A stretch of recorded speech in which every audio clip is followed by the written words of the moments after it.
Hey, it's Ryan with SMB. Today we're going to be knocking out an install on our particle separator for the Maverick R. Your particle separator is going to ship with this QR code it comes in the box with it. So you can scan this QR code right here. It's going to take you to the written install instructions, or there's a link to the instructions themselves. Both of those will also have a link to the video that we're going to be filming today. So you can either print out the written instructions or follow along with the video, whatever works best for you. So we're going to jump right into it. So if you have a tire rack or any boxes on your car, you're going to need to remove all of those before we get started here. So to do so, we'll start pulling these link boxes out of here. Next up, we're going to remove the intake cover here for the air scoop. And to do so, there's going to be one rivet on the bottom on each side here.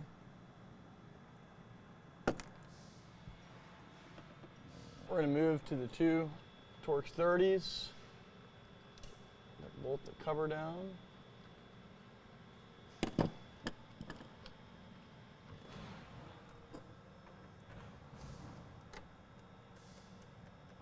There's one more rivet located right on top here. This car is actually missing it, so we're not going to remove it right now, but it'll be right where my finger's pointing. You'll need to remove that.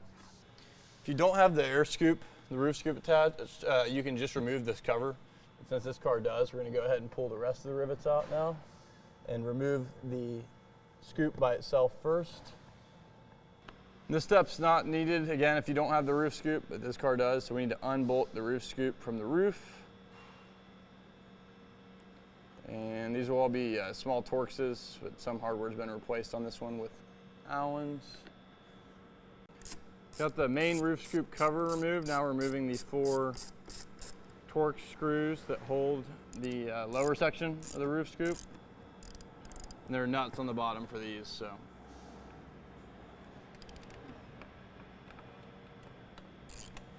I've kind of lowered the scoop into this cover, and then that should let us bring the cover up and out with the scoop in one piece. To get this half wall removed, we've got 4 10mm, 2 on the bottom of the wall here, 1, 2, and then 3, 4, and then a Torx up front. Now we're going to remove 1 Torx 27 screw.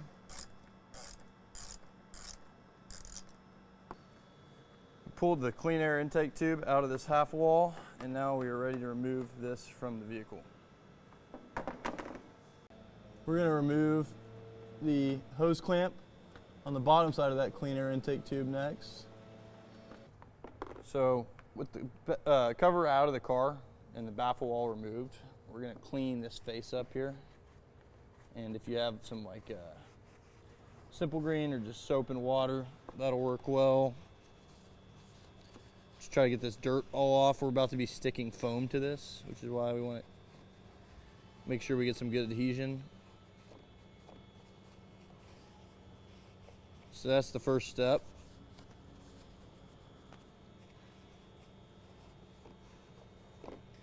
And the next step is we're going to line up the S&B baffle wall. And on this outside here, this is going to go on the inside.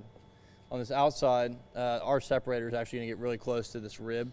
So we're just going to trim this rib flat with the hump. So I just got a pair of flush cuts.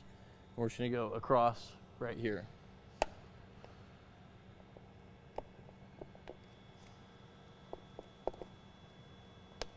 All right, that's done. So yeah, this foam's actually going to match. Then we're going to go ahead and install the S&B provided foam and match this up on the front, and then just lay this down in the channel.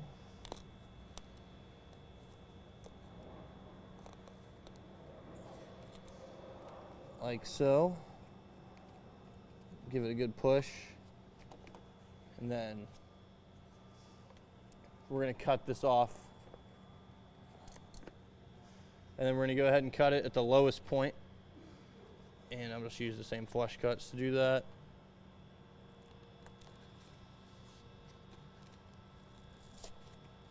And remove it with the tape, and then cut that off as well. Now we're going to take our thin foam that we provide, clean off this face in the car, and this is going to act as a seal between the separator. Next, we're ready to install our new partition. We're going to go ahead and push this cage nut on. Make sure the nut faces the inside of this wall here. We're going to go into the vehicle.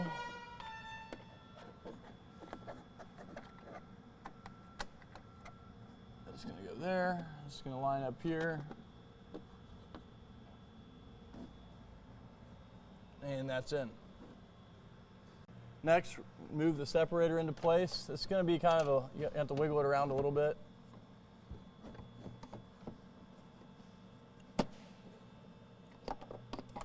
You might have to pull that baffle roll out and around.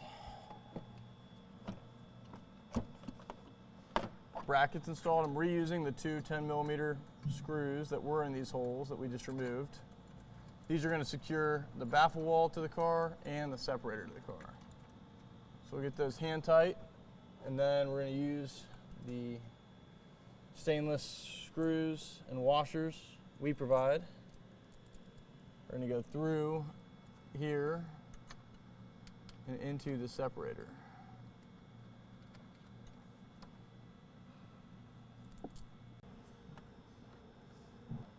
Next, we need to remove this 10mm right here, as our bracket will attach there.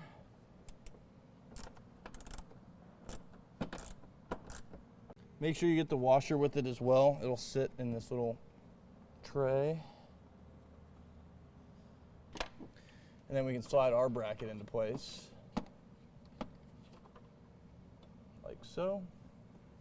We'll drop this 10mm back in the hole.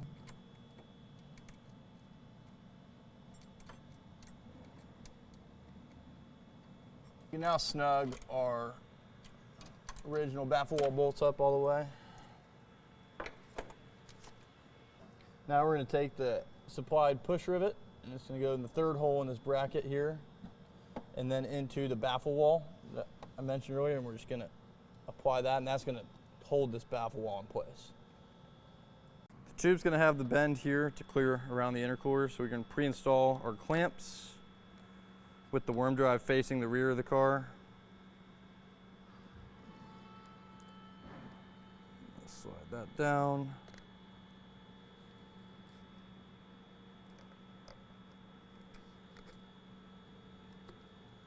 And then do the same thing with the other one. And then we'll work our way up here. Install the tube into the airbox coupler. This coupler up.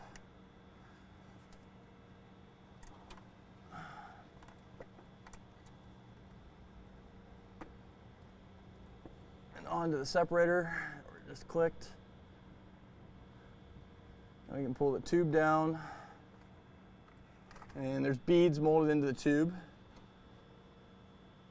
And a notch on the separator to show you how far up the coupler goes. And that's it. Go ahead and tighten our hose clamps up now. We'll start at the top. I'm just using a 5/16 nut driver. I'm going to go ahead and remove the seat now. It's going to be a 13mm.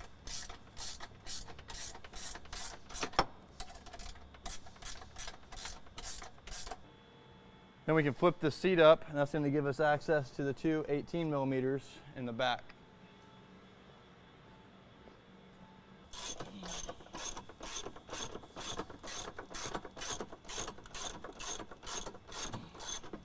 With those back nuts removed, we can then flip the seat forward, access both the seat bolts or seat belts.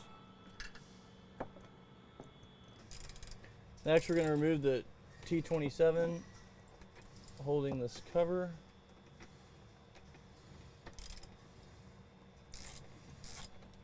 And then this comes out of the car.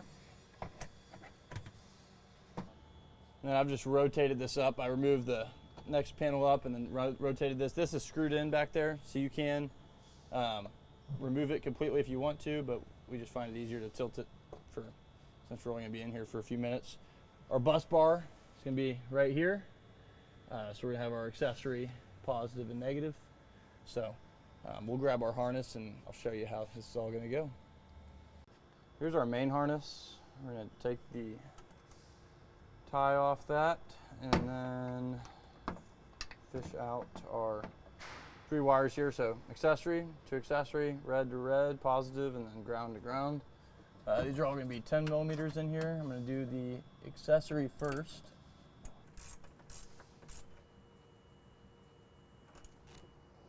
Next, we're going to hook up our ground. It's going to be on the bottom here.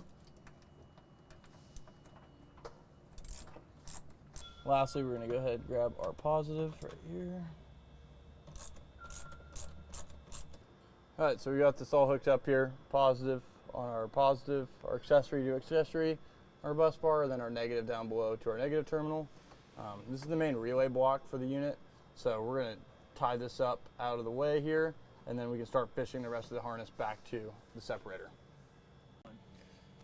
So I've got my colleague on the outside here in the rear of the car. We're going to push through in the tunnel. There's a hole, and start fishing our main power harness into the engine bay.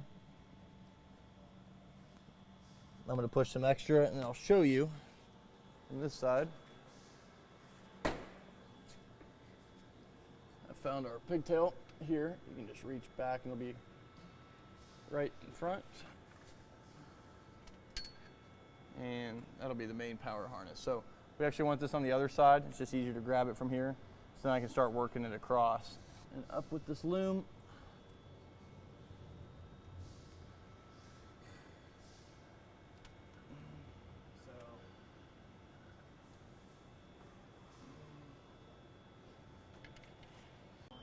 So there's a couple harnesses you can chase to make sure you stay. There's an oil cooler right on top of the motor back in here that you can see if you're laying in here.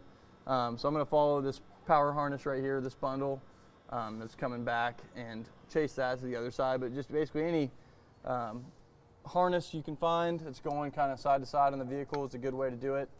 And we'll just chase that across on the partition wall, and then I'll have my colleague grab the harness on that side.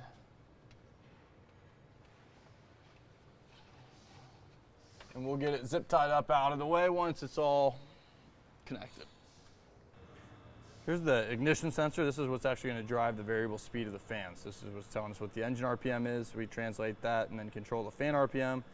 So this is the rearmost of your 3 coils. We're going to just pop this connector off. And with that connector off, we can pull it towards the passenger side of the car, and we'll show you what to do over here. So the top wire is the brown, purple and black are our other 2 here. We're going to be going on the brown, so to do so, I've got the screw and the clip removed from the ignition sensor. Set my screwdriver down. I will grab my connector here. I'll show you in a second. We'll go on from the top, and we're just going to loop the wire in the black metal tab,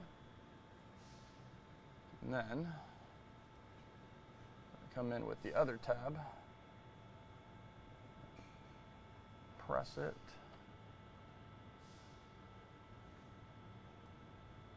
into the hole,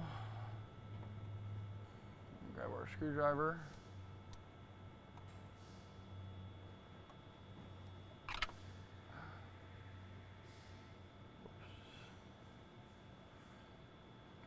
haywire on me there.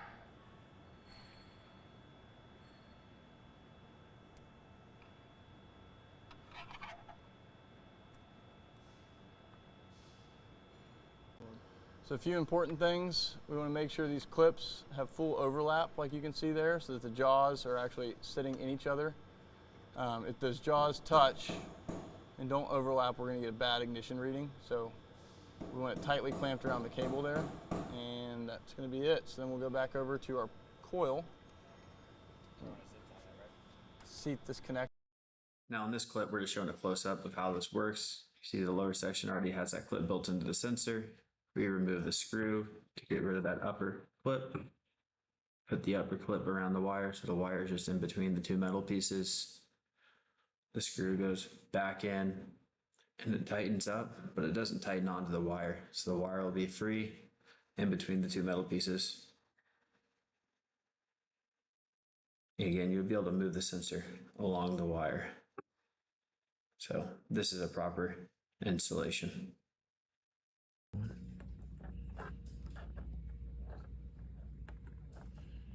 And to protect any wire chafing and this thing sliding around, I'm going to zip tie each side of the tab. So we'll put one here.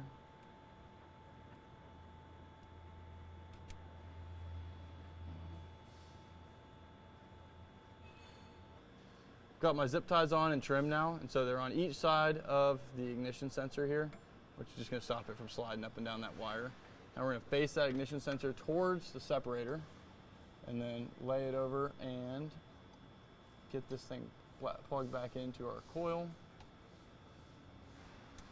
Heard it click, and then I can feed that ignition sensor across.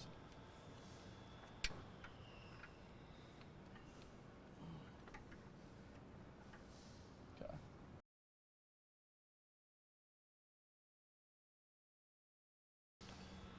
So I got my power harness routed to right here in front of the airbox, and I've got my ignition harness. We're gonna run up there as well. So we're gonna run it.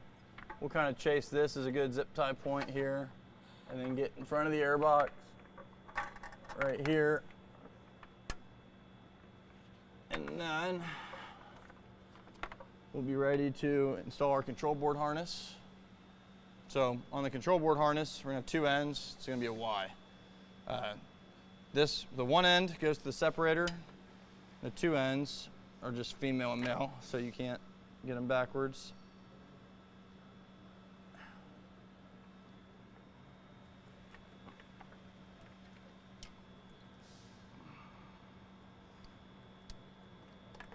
And then we'll go to the separator, which is right here. And this is a great time now to test the operation of the unit before we zip tie all our harnesses up. So I'll get in, key on, and we'll show you the tests we're going to run through real quick. So we're going to key the vehicle on now.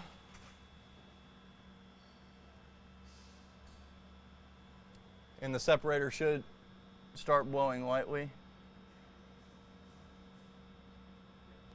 We'll have one person just put their hand under that fan right here, and he'll show you where he's pointing it. Now we're going to test. So we know we have 12 volt to the unit, so now we're going to test for the variable speed operation. I don't have any of the harnesses zip tied up, so make sure you don't have any harnesses near anything that's spinning on the engine. I know they're not, but I'm also not going to let it run very long and get hot here because I don't want to melt the harness. And then I'm going to slowly rev the vehicle up and let him feel for a change in fan speed.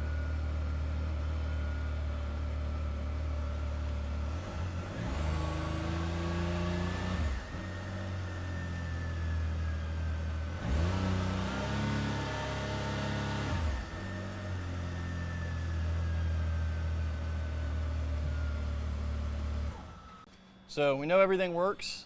First step is going to be to get our control board harness in place. Work backwards from the separator, and we'll start doing all our cable management here.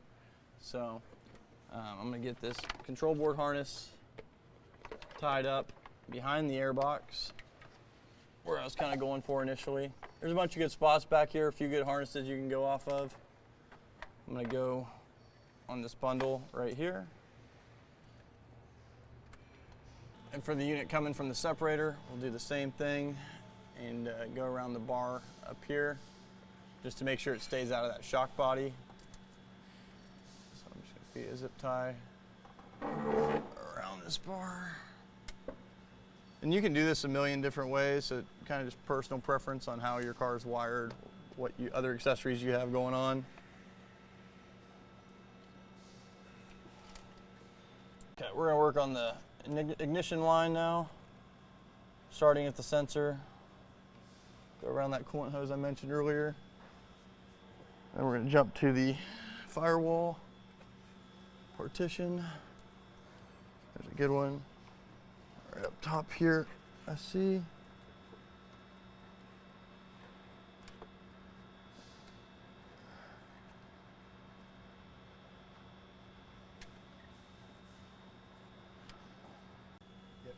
Now I'm going to kind of build a bundle right here with my extra slack and all of my wires and get this tight, and then we'll start feeding the power back into the cab. So I zip tied up the main harness and the relay block in there, found a little space, and then just push your clips back in here and then install your one screw, push your clips back in the front, and we're ready to drop our seat back in. Just put the seat back in the car. It will.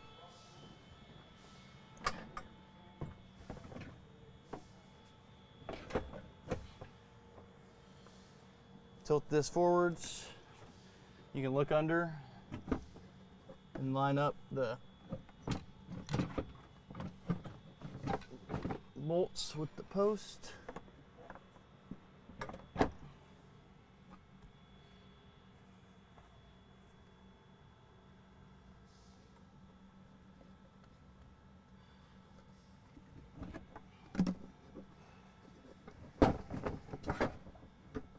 There we go.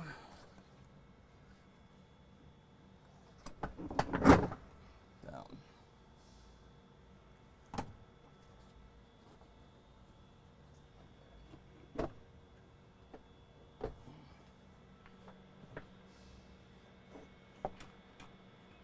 And get these started as well.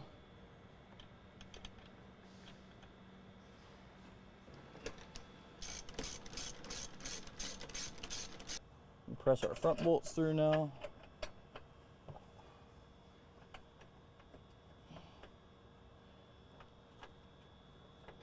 We're ready to put the whole rear scoop and shroud back in the car.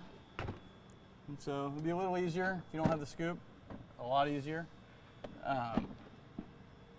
With the scoop, it's kind of just a game of working it into place. So I'm gonna go up on the roof and have someone else feed this to me.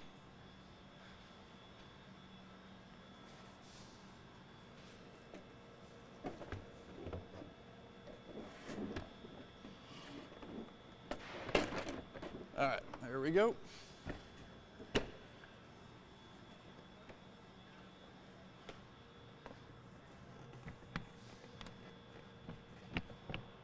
And now we're ready. We can go ahead and reinstall all the push rivets on the scoop and start putting the whole thing back together. I guess we.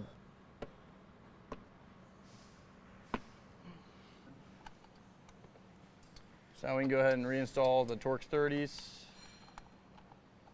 Hold the cover down. Go ahead and reinstall the lower scoop bolts first, and then we'll put the whole cover assembly back on second. So these are all nutted on the back side. So we got someone down below. We got the full cover push rivets back in, all the bolts on, the bolt from the front of that cover as well. So install is completely done. Pretty straightforward install, but if you have any questions at all during it, give us a call at 909-947-0015 or shoot us an email at customerservice@sbfilters. We'd love to help you out. Done a fair amount of these installs, so should be able to walk you through any issues you have. Thanks for your time.